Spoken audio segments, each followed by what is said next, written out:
Her daughter married without her on purpose. Olivia Dalton, single mother and retired nurse, didn't beg for a seat. Tessa, once her closest confidant, smiled for photos while Olivia's name vanished from the guest list. By week's end, Olivia had uncovered the forged invitations, the burned envelope, and the truth about who raised her. She'd spent decades raising a daughter. Now, she was reclaiming her story. And when Tessa finally came to hear it, the ending wouldn't be the one she'd been told. I'm curious, where in the world are you joining us from? Drop your city or country in the comments, and make sure you're subscribed for all the latest updates. It sat in the center of Olivia's kitchen table like something meant to be admired before opened. The creamy envelope caught the dim afternoon light, the navy calligraphy looping into her name with an elegance that felt practiced, almost too precise to be truly personal. She turned it over, slid a fingernail under the flap. The seal released with a quiet sigh, and a faint perfume, something floral, something expensive, floated up. It was the kind of detail Tessa would have fussed over. The card inside was flawless, pearl embossing, beveled corners, a shimmer in the ink when she tilted it toward the light. The words were warm in tone, formal in presentation. You are invited to celebrate the marriage of Tessa Marie Dalton to Mark Andrew Rivers. Her gaze stopped cold at the line beneath. Saturday, May. No, that wasn't right. Tessa had said June. Olivia remembered writing June 4th on her wall calendar in thick black marker, underlining it twice, calling Linda to say she had plenty of time to find a dress. Her stomach tightened. She read it again as if the numbers might shift under her focus. They didn't. The phone was in her hand before she'd even decided what to say. 1 ring, 2, voicemail. Hi, Tess. I just opened the invitation, and I think there's a mistake with the date. Call me when you can. She heard the tightness in her own voice, polite, deliberate, not the way a mother sounds when she's confused, the way someone speaks when they're trying not to sound accusatory. Setting the phone down, she crossed to the desk in the corner and opened her laptop. The wedding website link was still in Tessa's last email. Olivia typed it into the browser. A pale gray screen appeared. Password required. Her pulse gave a small, unpleasant jump. It had been open access before. She refreshed the page. Nothing changed. She checked her inbox for any update. An overlooked email, a note explaining a change. Nothing. Just the same hollow quiet she now realized had been building for weeks. She picked up the phone again, typing, I got the invite. Is this a type? The delivered check mark appeared instantly, and stayed there. Hours slid by. The tea she poured went cold in the mug. The clock in the hall ticked loud enough to fill the silence. She wandered from kitchen to living room and back, the envelope following her like an accusation. By 8 o'clock, she was scrolling through her phone without thinking. Birthdays, beach trips, engagement photos, then Hannah Thompson, Tessa's maid of honor, practically family. The first photo showed a long wooden table draped in white linen. The second, bouquets laid neatly in a row. The third, Tessa, in her gown, veil pinned perfectly, bouquet cradled like something sacred, smile unshaken. The caption read, rehearsal done. Tomorrow's the big day. Olivia's eyes dropped to the gray timestamp. It read May 13th, and it was already 9:47 p.m., which meant Tessa's big day was happening right now. She said nothing, but the background said everything. The photo stayed open on Olivia's phone, its glow casting pale light over her fingers. Tessa's smile was unshakable, her chin lifted as though she'd been waiting for this exact moment her whole life. But Olivia's eyes were pulled past her daughter's face, drawn to the scene unfolding behind her. The old oak pavilion stood dressed in strands of white lanterns, each one glowing against the dark. Tables were draped in linen, centerpieces of pale roses catching the light. A crowd of guests mingled, glasses raised, conversations spilling into the night. It wasn't a rehearsal. This was the wedding. Her gaze dropped to the timestamp beneath the photo. May 13th. A slow burn tightened in her chest. She set the phone down as if it might scorch her fingers. The screen lit again, a cousin's video. Olivia pressed play. The sound tinny but clear enough. Laughter swelled, followed by the start of a song. The camera panned until it caught Tessa and Mark on the dance floor. He leaned in, said something in her ear. Tessa tipped her head back and laughed. A free, unguarded laugh that belonged to a woman who had everything she wanted in that moment. Olivia's thumb moved faster now, pulling up post after post. Guests posing in front of the floral arch. The flower girl scattering petals across the aisle. A champagne toast. the glass stems catching flashes from a photographer's camera. Not a single frame included. She dialed her sister without thinking. Janine answered on the second ring, her voice bright over the muffled background of clinking glasses and chatter. "You're up late. Where are you?" "At the wedding, of course." "Wait. You're not. I got an invitation for June." The silence stretched. Janine's voice dropped, suddenly careful. "We all got May, Liv. Everyone. I thought." Olivia ended the call. Her house felt different now, smaller, heavier.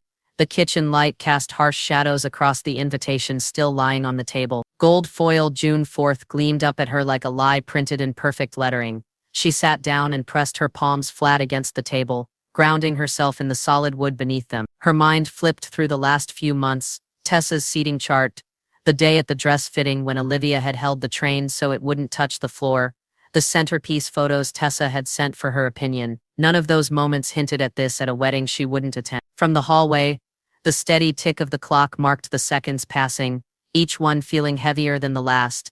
On her phone, another video had started playing without sound. She tapped it open.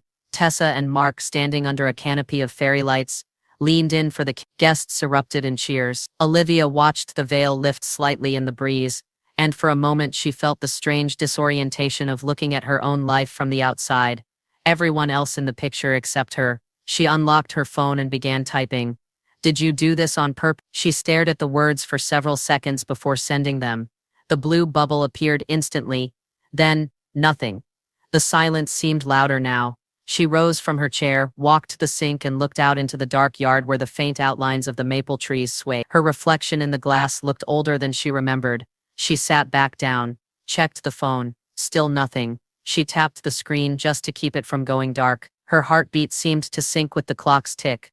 At 11:46 p.m., the alert appeared. Tessa responds, "Let's talk later." I scrolled and scrolled, but there wasn't a single photo of me.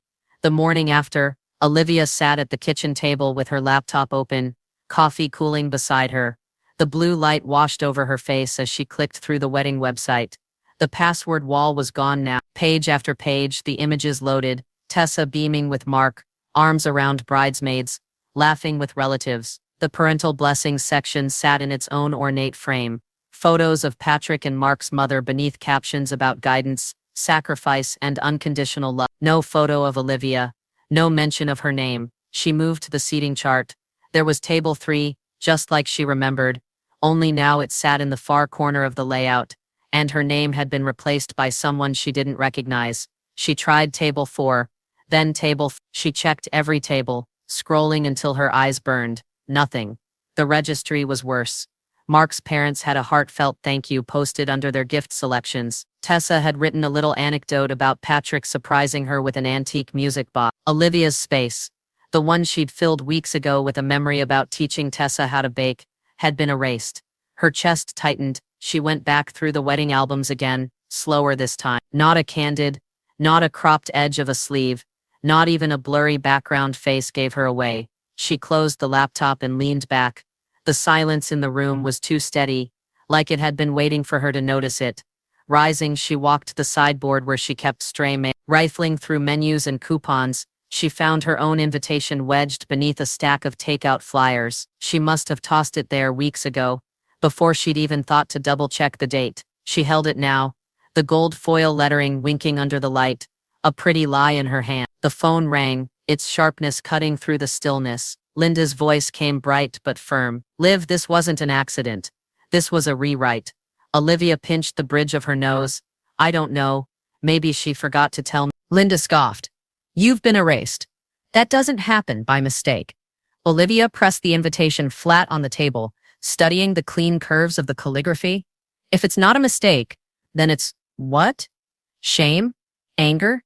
The questions clung to her, sticky and unresolved. She wanted to believe there was a reason she could live with, one that would make the edges less sharp. But Linda's silence on the other end told her she might not find one. Her mind drifted back to last Thanksgiving. Tessa had arrived late, scarf still around her neck, face pale from the wind. They'd barely made it through dinner before she said she had somewhere else to be. No explanation, no apology. Olivia had stood in the doorway, watching her daughter's car disappear down the street, wondering what had been more important than pie cooling on the counter. A cold draft slipped through the kitchen now, pulling her back into the present. She crossed to close the side door, but something caught her eye near the trash bin. A corner of charred paper peeked from under a flattened cereal box. She knelt and tugged it free. The edges crumbled to ash under her fingers, but the middle was intact enough to make out her name. Her address. She smoothed it carefully. The envelope was heavier than it should have been. Something still inside. She coaxed it open, heart pounding as a sliver of blackened cardstock slid into her palm. The top line read, "We regret to inform you." Her breath caught. The envelope was addressed to her, unopened, and someone had tried to burn it. The handwriting matched, but this one said, "We regret to inform you." Olivia held the charred envelope over the sink, bits of black ash falling like snow onto the porcelain. The edges flaked under her touch, but the center was still intact. Her name curved across it in the same navy ink that had graced the real wedding invitation. Only this lettering felt colder, more formal, like it had been traced instead of written. Inside was a card, singed at one corner. She eased it open, her fingertips catching on the warped paper. "We regret to inform you that seating will be limited. We appreciate your understanding and well wishes. No, dear Mom." No mention of her name anywhere inside.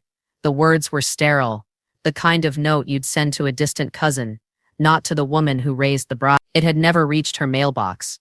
Someone had meant it that way. She snapped a photo of the card and texted it to Linda with no explanation. 30 seconds later, her phone buzzed. "That's not Tessa's writing," Linda said flatly. "I'd bet money it's from Mark's mother. I saw her handwriting once. Place cards at the engagement party." Olivia slid the burned card onto the counter and reached for the gold foil invitation she'd found yesterday. The handwriting on the envelopes was identical. Her mind spun backward through every exchange she'd had with Eleanor Rivers, Mark's mother, polite smiles, clipped compliments, a quick "you must be so proud" at the bridal shower, before she'd floated off to refill champagne flutes. Eleanor had always been careful, controlled. Olivia set both envelopes side by side. The ink color was exact. Even the pressure in the loops of the letters matched. She grabbed her address book from the kitchen drawer, flipping until she found her cousin Paula's number. Paula worked part-time for an event planner, the one who, coincidentally, handled Tessa's wedding. When Paula picked up, her voice was tentative, like she'd already guessed why Olivia might be calling. "Do you have access to the guest list?" Olivia asked without preamble. A pause. "Why? Just check something for me." More silence, then the muffled rustle of papers over the line. "Okay, I'm looking at the mailing addresses. It says here yours was removed from the primary list a week before the invites went out. Mark's mother emailed the update herself." Olivia gripped the counter to steady herself. "So Tessa didn't." "I can't say for sure," Paula said carefully, "but I know Eleanor was running all the RSVP correspondence. Every last one." Tessa's mother-in-law had full control over the invitations, and Olivia's name had been erased. The words landed with a hollow thud in Olivia's chest. She felt them settling, heavy and certain, in the place where hope had been. Linda called back before she'd even ended the conversation with Paula. "I told you. This wasn't random. Someone wanted you gone."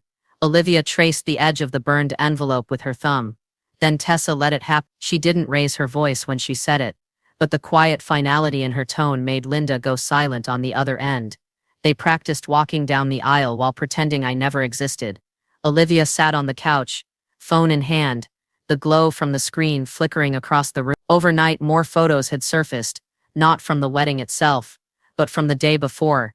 Guests had posted smiling group shots in the aisle, the bridesmaids rehearsing their timing, Tessa and Mark posing in front of the altar like they were already married. Olivia zoomed in on one image, Tessa looping her arm through Mark's, chin tipped toward him, their expressions relaxed, easy. If there was a rehearsal script, she wasn't in it. In another photo, Mark's mother stood beside Tessa, holding her bouquet for her while she adjusted the veil. Someone had tagged half the bridal party. Not Olivia, not even a vague family mention. The absence was deliberate, like a photograph where someone has been cropped out so cleanly you'd never know they were there in the first place. A notification chimed. Her niece, Kara, replying to an earlier message. She looked relieved. "You weren't there, Aunt Liv." "I don't know how else to say it." Olivia stared at the words until they blurred. She wanted to believe Kara was wrong. that what she'd seen was a trick of the moment, but the image of Tessa's unguarded smile at the rehearsal was burned in too deeply. She set the phone down and reached for the small box on the coffee table, the one where she kept her voicemail recording. Old messages, saved for years, waiting for days like this when the silence pressed in too close. The first was from Tessa at 12, breathless from a school trip. "Mom, we saw dolphins. Real ones."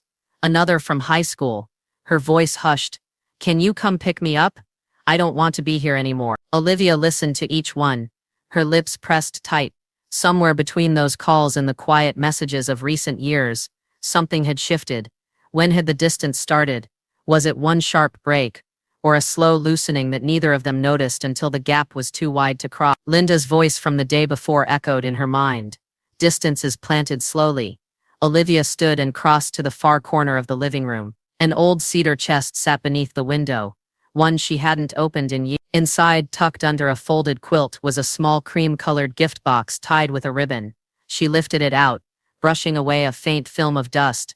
The tag still read, "For Tessa on your wedding day." She'd planned to give it to her the morning of, when emotions were high and the cameras were rolling. A moment between mother and daughter before the rest of the world arrived. She untied the ribbon and eased the lid open. Inside, nestled in tissue paper, lay a delicate silver charm bracelet. Each charm told a piece of their shared history. A seashell from the beach trip when Tessa was 7, a tiny book for the bedtime stories they'd read on repeat, a small whisk for the afternoons they'd spent baking together. Olivia closed the box and set it back in the drawer without looking too long. There was no point imagining the reaction Tessa might have had. That moment belonged to a wedding that didn't include her.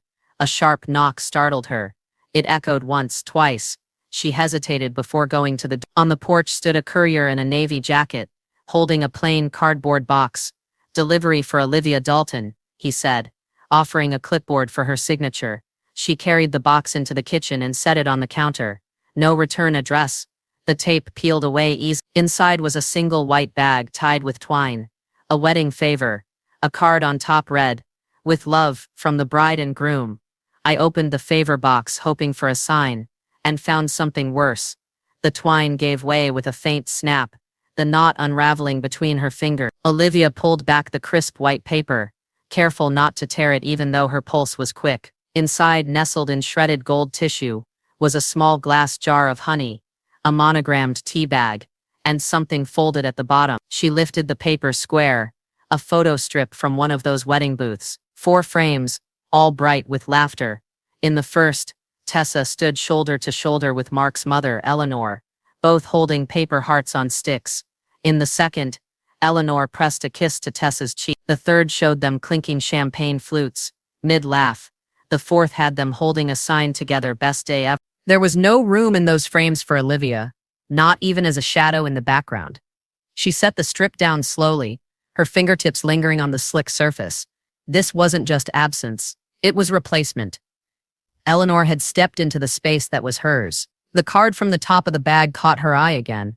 She flipped it over and read the printed message. "With gratitude, from the mothers of the bride." Plural. Olivia read it twice, the letters blurring and sharpening again. The handwriting below the printed text was elegant but unfamiliar. Eleanor's, she was sure. She stood at the counter, card in one hand, phone in the other, scrolling through her contacts until she reached the wedding planner's email from months ago. She began typing before she could talk herself out of it. "Hi, I received a wedding favor in the mail and had some questions. Could you clarify who handled the guest communications and printed materials? Thank you." Her finger hovered for only a moment before she hit send. It took less than 10 minutes for the reply to arrive. Short, careful. "Hello, Olivia." All details were handled according to Tessa's instructions. She was very specific about the guest list, printed items and acknowledgments. Olivia read it twice, then a third time, her jaw tightening. The phrasing was too polished, too practiced, a sentence meant to close the door on questions, not open it, and very specific, carried a weight she didn't like. She typed back, "Were those instructions in writing, or were they given through Mark's mother?" This time the response took longer. When it came, it was one line. "Perhaps you should speak directly with Eleanor about this." She could almost hear the shift in tone, the quiet step back, the refusal to get pulled into a fight that wasn't hers. Fear, or self-preservation? Maybe both. Olivia closed the laptop. The kitchen felt smaller, air denser, as if the favor bag and its contents had stolen whatever space was left. She walked to the sink, looked out into the yard where the maple branches swayed in the wind. The tea bag still lay on the counter, the honey jar glinting in the light. The ordinary sweetness of them seemed almost cruel. Her gaze returned to the photo strip. She thought of the years she'd stood beside Tessa for every milestone.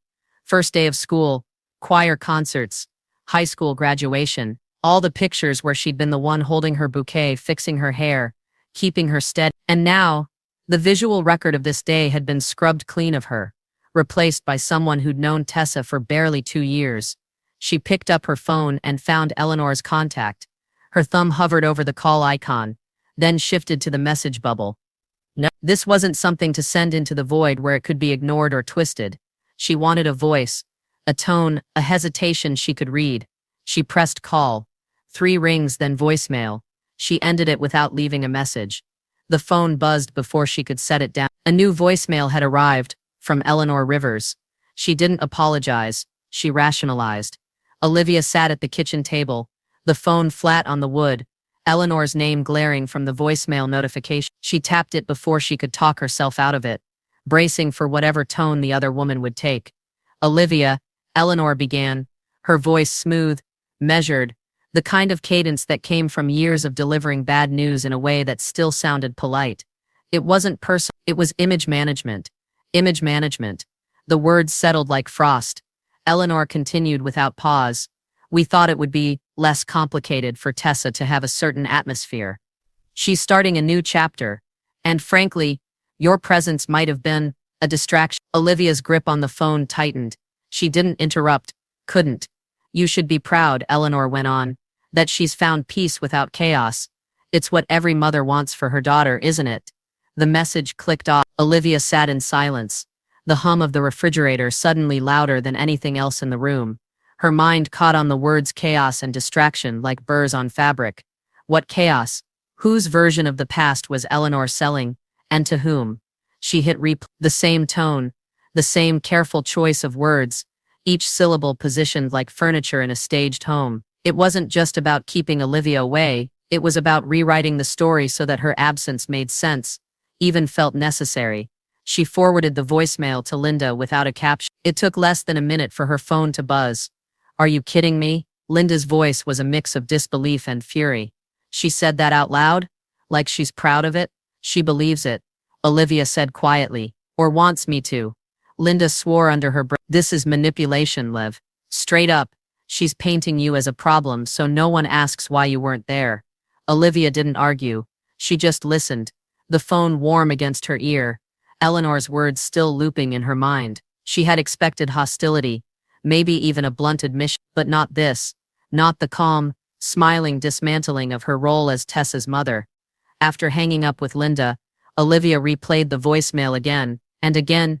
Each time, she tried to find the crack in Eleanor's tone, the telltale hesitation that might betray doubt. But there was nothing, only smooth delivery, as though Eleanor were discussing the placement of table linens, instead of the erasure of a parent. Her gaze drifted to the photo strip from the wedding favor, still lying on the counter. She pictured Eleanor standing in that booth, sliding into place beside Tessa, smiling for the camera as if she had been there for every scraped knee and every milestone. Olivia thought about Mark, quiet, polite Mark, and how quickly he'd been absorbed into Tessa's life. His mother's influence was obvious, but would it have been enough to build this wall without his support? She began to suspect that the divide wasn't just Eleanor's doing. Someone had reinforced it from the inside. With a heaviness in her chest, Olivia opened her laptop and typed Tessa Rivers wedding into the search bar. The public photo albums were easy to find, glossy images from the photographer, candid uploads from guests. She clicked through them, her eyes scanning each crowd shot, each dance floor moment, each toast, and then midway through an album from one of Mark's college friends, she froze. It was a group photo, the kind taken at every wedding, guests gathered around the couple, arms slung over shoulders, glasses raised. There, standing just behind Tessa and Mark, was Patrick, her ex-husband.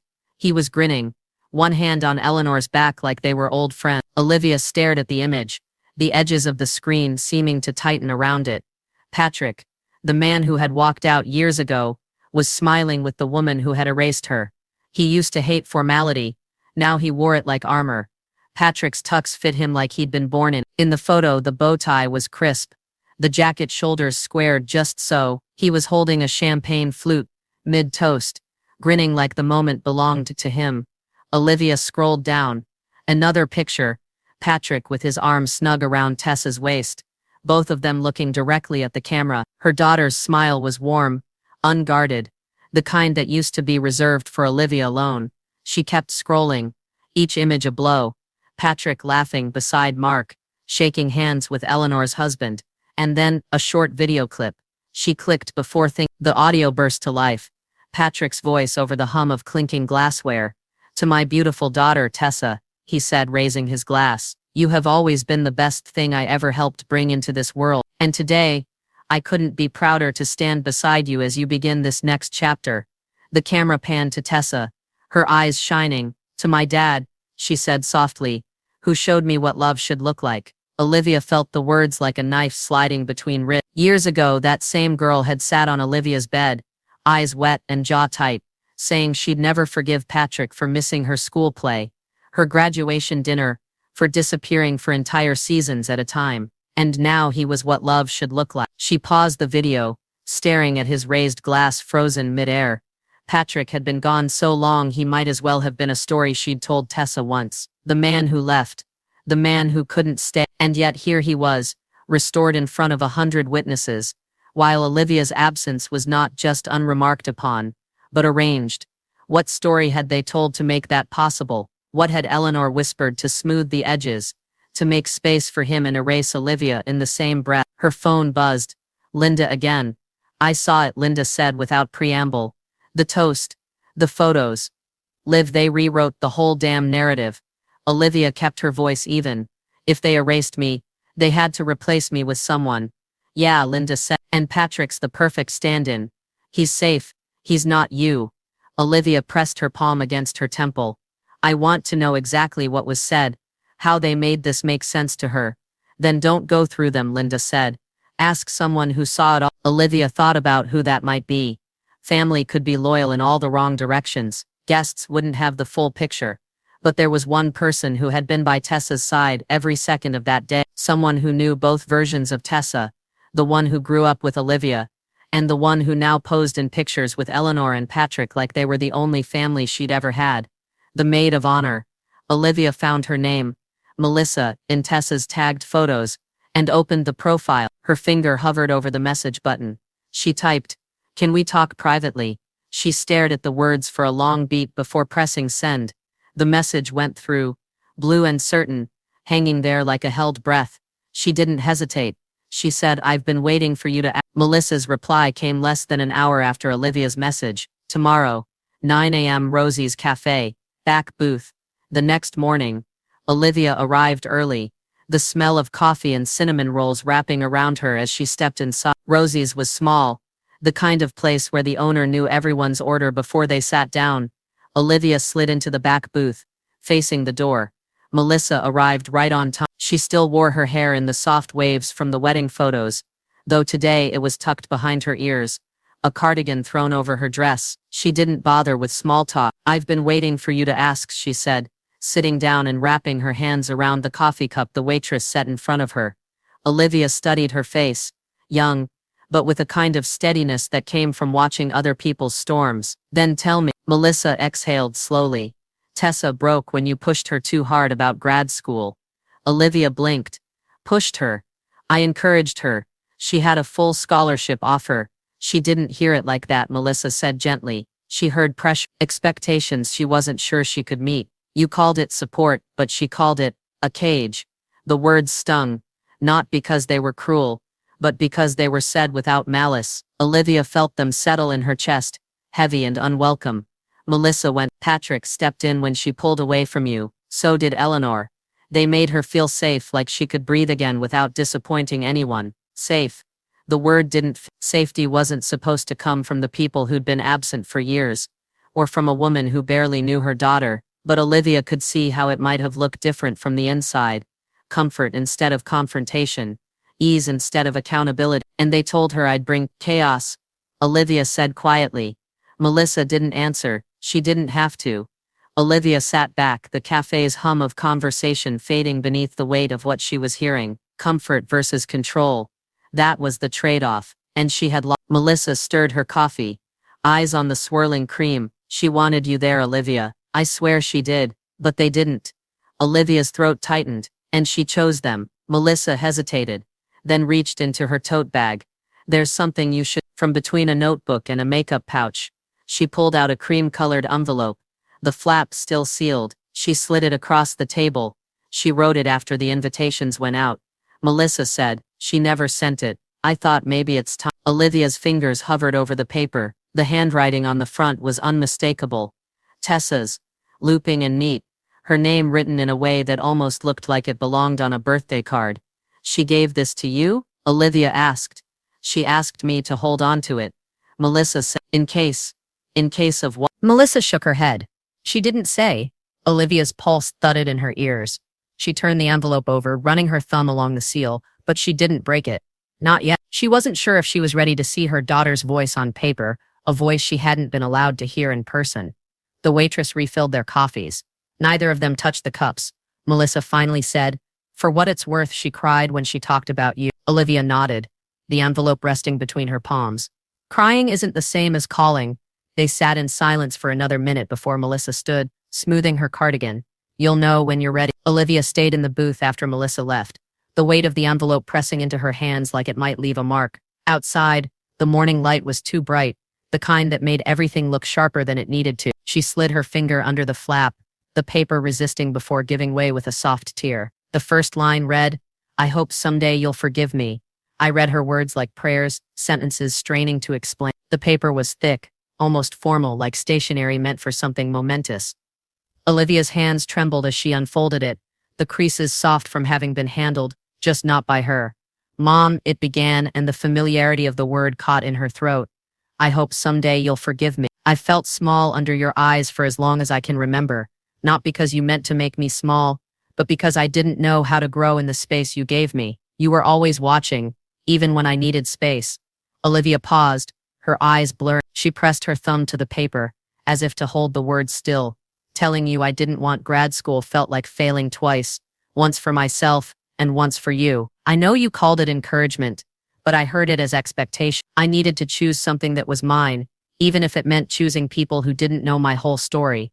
Olivia's chest tightened. She could see the moments Tessa meant, late nights at the kitchen table, scholarship brochures fanned out like winning lottery tickets. Her own voice, warm but insistent, saying, you can't pass this up. I didn't want to lose you, but I didn't know how to keep you without losing myself. And then the wedding, it became a choice I didn't know how to unmake. Her tears fell quickly now, catching in the bend of the page. It wasn't just grief. It was the awful relief of finally having a shape for the pain, something she could trace with her eyes. The final lines read, if you're reading this, I didn't find the courage to send it. That's not about you. That's about me, still figuring out how to be both your daughter and my own person. Olivia folded the letter back into its creases, her breath unsteady. The phone lay beside her on the table. She didn't reach for it. She didn't call Linda right away. She just sat there, letting the quiet wrap around her, the letter a weight against her palm. When she did dial, Linda answered on the first ring. I read it, Olivia said, her voice, and it's not guilt, she said after a pause. It's clarity. There was a silence on the other end before Linda said, that's something, Liv. It's not the same as an apology, but it's something real. Olivia stared out the window, the maple branches moving in the wind. I think I need to write her back. Linda's voice softened. Then do it, but write it for you, not for her. That night, Olivia sat at her desk, a blank sheet of paper in front of her. She let herself remember not the hurt, but the years before it, Tessa's small hand gripping hers on the first day of kindergarten, the way she used to tilt her head when she listened, the sound of her laugh before the world complicated it. She wrote slowly, the pen pausing often as she searched for words that wouldn't press, wouldn't cage. She told Tessa she understood more now than she had before. She admitted that her pride sometimes came out dressed as pressure. She promised she didn't want to win her back, only to make sure the door between them stayed open.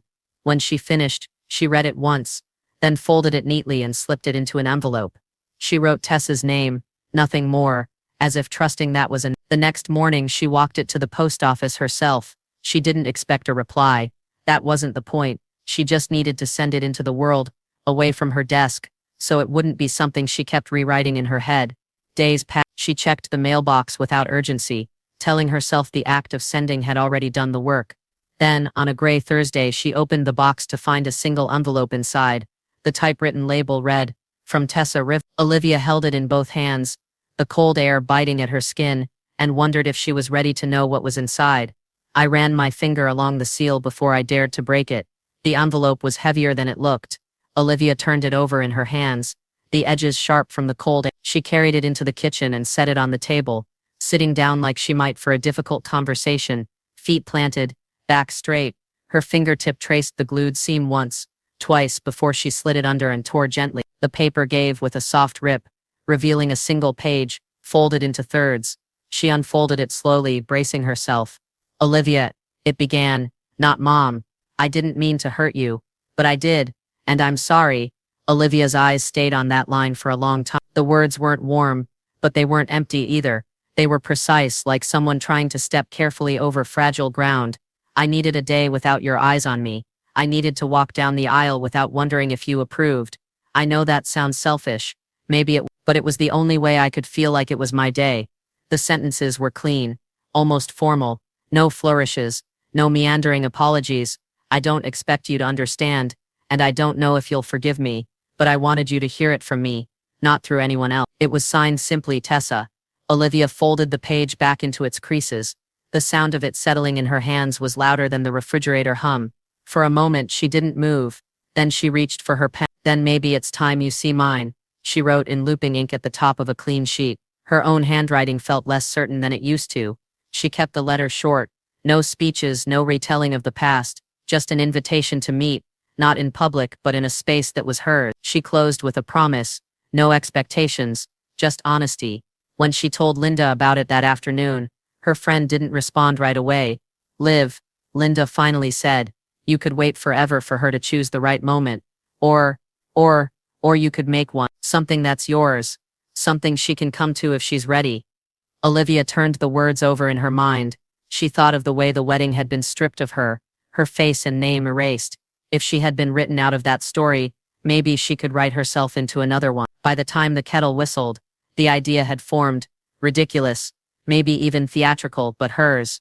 A vow renewal, not for marriage, for motherhood. She pulled a yellow legal pad from the drawer and began a list. Guests she still saw, friends who had weathered her absences, and silence, neighbors who had shared sugar, ladders, and the kind of quiet support that didn't need explaining. At the top, she wrote, "Wear what you would to a wedding." Underneath, "There will be cake." It wasn't about Tessa. It wasn't even about proving anything. It was about taking back the day she'd lost, remaking it in her own image, with people who saw her, who didn't need to be convinced she belonged. Still, she printed one extra envelope. She addressed it to Tessa, careful with the letters, the way she had been when teaching her daughter to write her own name.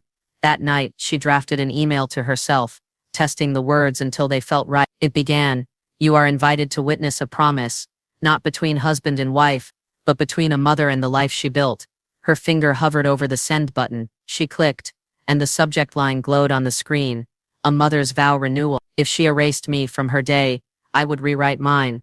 The morning light poured through the kitchen window, pale and steady, catching on the stack of white envelopes spread across the table. Each bore a name in Olivia's hand, the loops and curves deliberate. She tied them with a length of satin ribbon, not because she needed to, but because it made them feel like part of something worth keeping.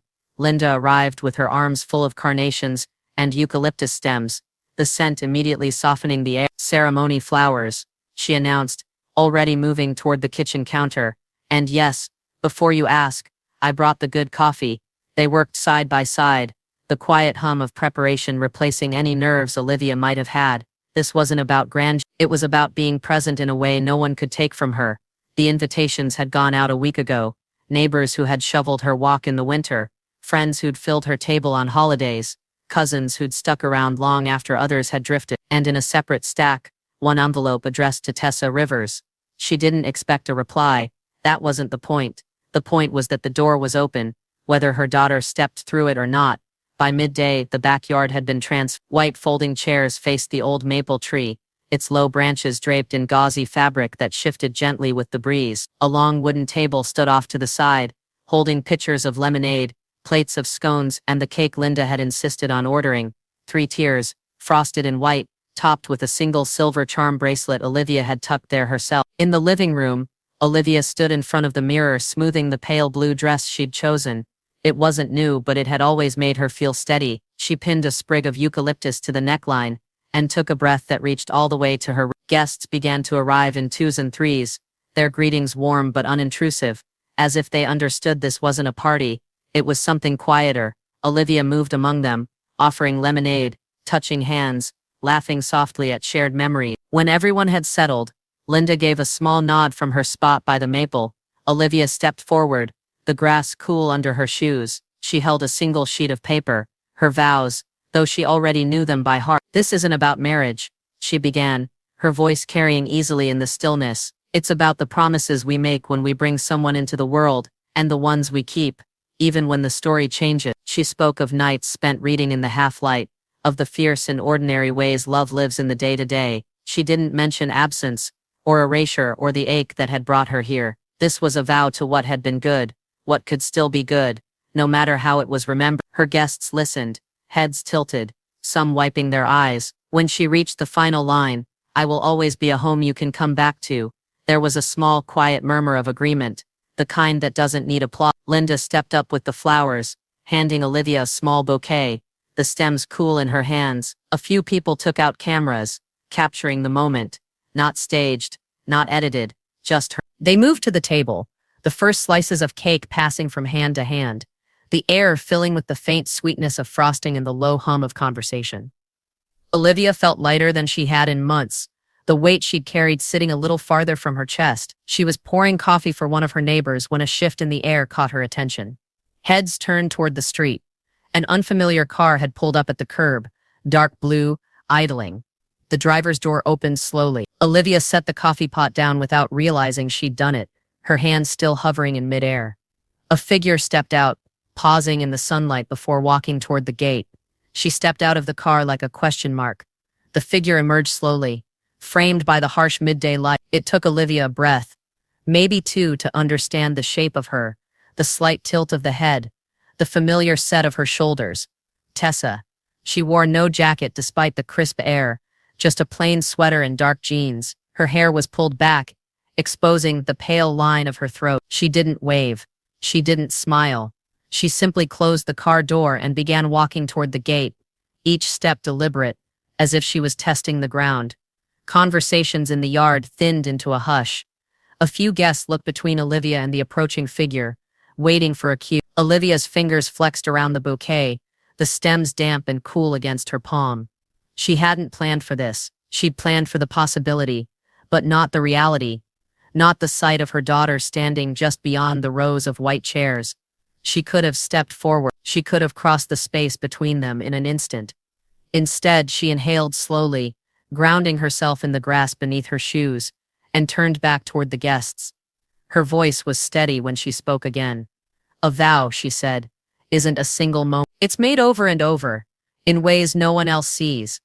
Out of the corner of her eye, she saw Tessa pause at the back, folding her arms loosely. She stayed there, leaning against the last row, her gaze fixed on Olivia but her expression unreadable. "I've learned," Olivia continued, "that love doesn't disappear when it isn't returned the way you expect. It changes shape. It waits." She let the last word hang in the air, not as an appeal but as a truth. The ceremony wound down with a few soft claps, the rustle of people shifting in their chairs. Chairs scraped lightly against the grass as guests rose. Olivia stepped back, letting the tide of movement wash between them. She didn't chase Tessa, she let her come. It was several minutes before she did. Tessa moved slowly, weaving through the lingering guests, her hands in her pockets. When she finally stopped in front of Olivia, she was close enough that Olivia could see the faint shadow of tiredness under her eye. "I didn't come for a reunion," Tessa said quietly. Her tone was flat, but not cold. Olivia held her gaze. "Then what did you come for?" "For the truth." Something inside Olivia eased, not because the words were gentle, but because they were real. She nodded once. "Then you'll hear it. Not all today, but piece by piece. Tessa's mouth twitched, not quite into a smile but into something that felt like permission. She glanced at the table, where the cake sat half-eaten, frosting smudged on a knife, and gestured toward the empty chairs beneath the maple. They sat, the space between them, filled with nothing more than the sound of leaves shifting above. Neither spoke, neither rushed to fill the quiet. From where she sat, Olivia could see Linda in the distance, pretending to be occupied with the lemonade table while keeping them in her periphery. It was a kindness Olivia didn't acknowledge, just held on to. Tessa's gaze wandered over the chairs, the table, the fabric draped in the tree. "It's not what I expected," she murmured. Olivia didn't ask what she meant. She knew better than to force the shape of a conversation before it was ready. The breeze shifted, carrying the scent of carnations from the ceremony flowers. Olivia watched her daughter breathe it in, her eyes lowering for just a second, the smallest crack in the guardedness. Then Tessa reached down, unzipping the black tote bag at her feet.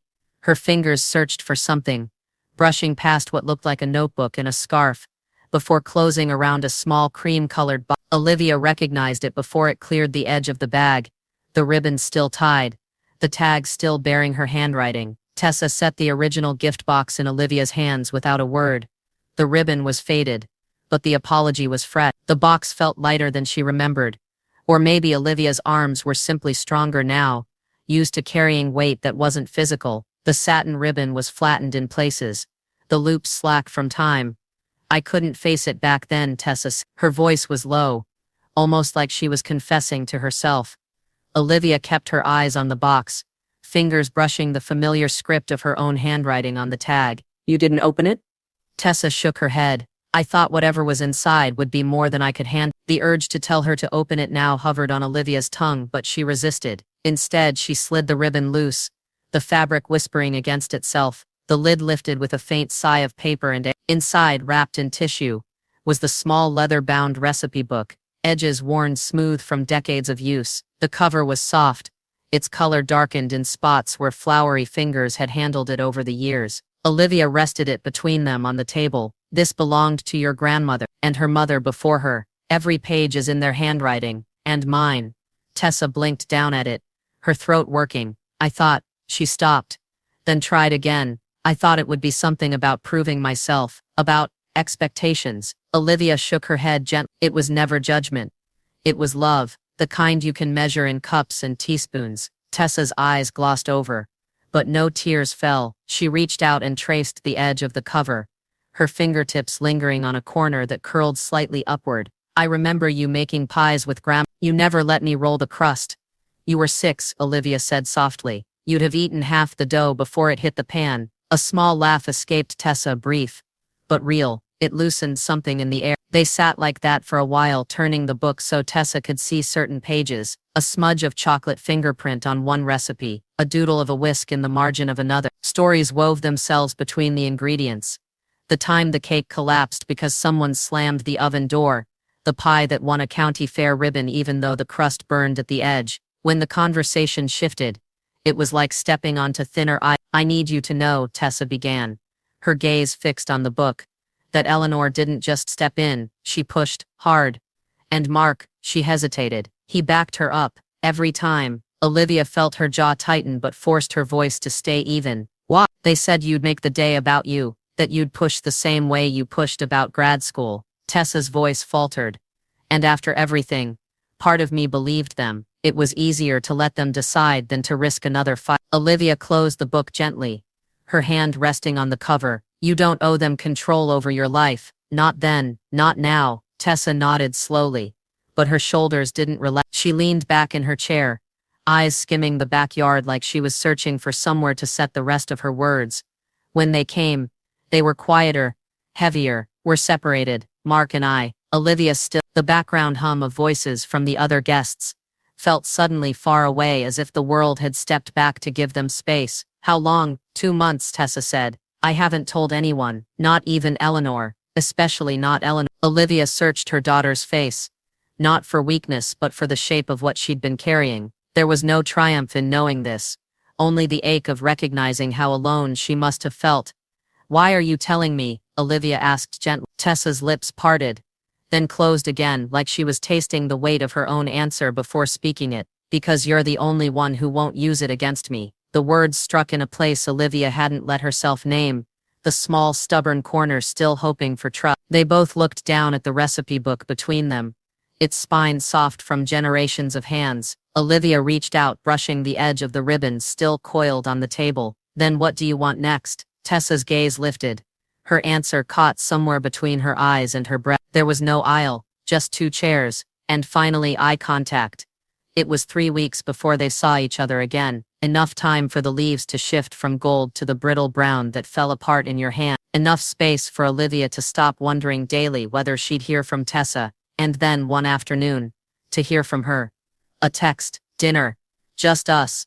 They chose Olivia's kitchen, neutral ground, though it was still the place where Tessa had learned to crack eggs on the counter instead of the bowl, where she'd once declared at 11 that she could totally make pancakes without help. Olivia set out the ingredients before Tessa arrived: chicken breasts, rosemary, potatoes, garlic, familiar things. She wanted the comfort of a recipe they didn't have to overthink. When Tessa stepped inside, she carried no tote bag, no sheet, just a light jacket, her hair loose, and the kind of expression that wasn't quite guarded, more like she'd agreed to walk barefoot over uneven ground. They didn't hug, they didn't need to. Instead, Olivia handed her a knife and said, "You take the potatoes." Tessa smirked faintly. "Still bossy. Still right," Olivia countered. And for a moment, they both smiled at the same time. The kitchen filled with the small sounds of cooking.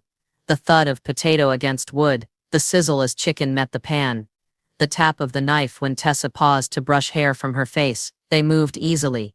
The choreography, half muscle memory, half new rhythm. They talked about safe things first: work, the neighbor's runaway cat, a recipe disaster Tessa had with a friend involving salt mistaken for sugar. When silence came, it wasn't heavy, just space for the garlic to brown, for the rosemary to release its sharp green scent. As they plated the food, Tessa glanced around the kitchen. "It's the same," she said. "Even the chipped mug." "It works," Olivia said. "Not everything needs replacing." They ate at the small table by the window, no candles, no center, just the meal between them, and the occasional clink of forks against plates. At one point Tessa looked out the window toward the fading light. "I'm not ready to promise anything," she said. "You don't have to," Olivia replied. "No timelines, no milestones, just dinner." Tessa nodded, almost in relief. "I can do that." They didn't take a picture together, but later, Olivia saw one on Tessa's feed, the plate of rosemary chicken, the caption simple: "Learning how to love again." No tags, no explanations, just an. After Tessa left, Olivia stood in the quiet kitchen. She washed the dishes slowly, stacking them on the rack in neat rows. On the shelf above the sink sat the white favor box from the wedding, untouched since the day it arrived. She didn't hide it. She didn't throw it away. It stayed there as a reminder, not of the day she'd been excluded, but of the long road back from it. She knew what had been taken from her. She would never forget, but tonight she'd seen what could still be built. When the counters were wiped and the last of the steam had cleared from the window, Olivia reached into the drawer where she kept the small candles. She chose one, lit it, and set it on the windowsill. The flame trembled in the glass, catching on the faint reflection of her own face. "This time," she whispered, "I'm on the guest list." She let the candle burn until it guttered low, the wax pooling in the bottom, like a seal on a letter she didn't need to send. Outside, the street was empty, the air cold enough to turn each breath into a small visible proof of life. Inside, the kitchen smelled of rosemary and garlic, the kind of scent that lingers in the walls, and in the space between what had been lost and what was beginning again. Olivia sat back down at the table, alone, but not lonely.